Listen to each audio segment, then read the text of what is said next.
শেরপুরের নৌহাটা পৌর গরু মহিষের হাট, আব্দুস সামাদ গরুহাটি, নালিতাবাড়ি বাইপাস মোড় হাট কিংবা ঝিনাইগাতি সদর বাজার সবখানেই এখন কোরবানির পশুর সরব উপস্থিতি। সারা বছর লালন পালন করে ঈদকে ঘিরেই গরু বিক্রির স্বপ্ন দেখেন খামারিরা, তবে এবার তাদের সেই স্বপ্নে দেখা দিয়েছে অনিশ্চয়তা। খামারিরা বলছেন, গরুর খাবার থেকে শুরু করে শ্রমিক মজুরি, চিকিৎসা ও বিদ্যুৎ সব খরচই বেড়েছে কয়েক গুণ, অথচ হাটে মিলছে না কাঙ্ক্ষিত দাম। গুড়ির দাম বেশি, খেরের দাম বেশি, গরু পাইলে তো কথা নাই, গরুর দামও কম, বেচা কিনাও তেমন নাই।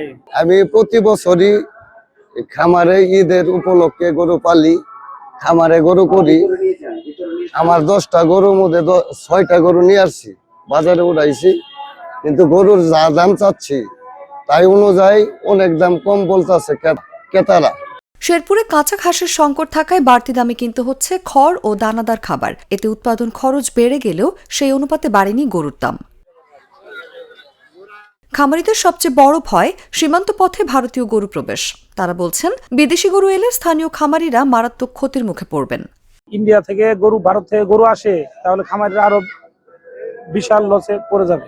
গরুর ভুসি, খুদি, খেয়ার সবকিছুর দাম বেশি থাকায় খামারিদের খরচ বাড়তি হয়ে যাওয়ায় গরুর দাম খামারিরা সঠিক দাম পাচ্ছে না। সেই ঘুরে সবকিছু দাম মহঙ্গা, কিনা হাতাছি না, কিনি কষ্ট করে খাই পালছি। আমি বাদ থাকি গরু আয়, তার চাঙ্গল আলো মশলা নশে ভালো করলাম।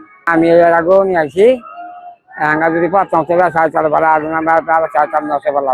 জেলা প্রাণী সম্পদ বিভাগ বলছে, জেলায় এবার কোরবানির পশুর পর্যাপ্ত যোগান রয়েছে, তাই বাইরে থেকে গরু আসার প্রয়োজন নেই।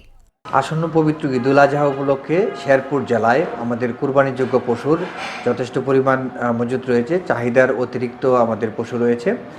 স্থানীয় চাহিদা মেটানোর পাশাপাশি ঢাকা সহ দেশের অন্যান্য জায়গাটা যাবে।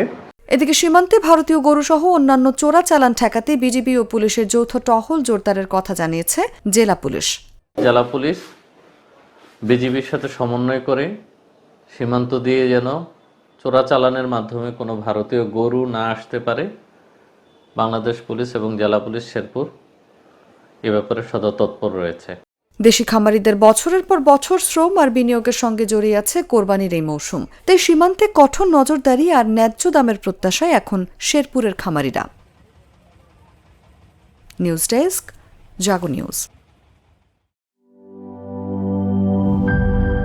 বাছাইকৃত কাঁচামাল ও স্বয়ংক্রিয় ইউরোপিয়ান মেশিনে তৈরি হয় all time butter bun, all time healthy life.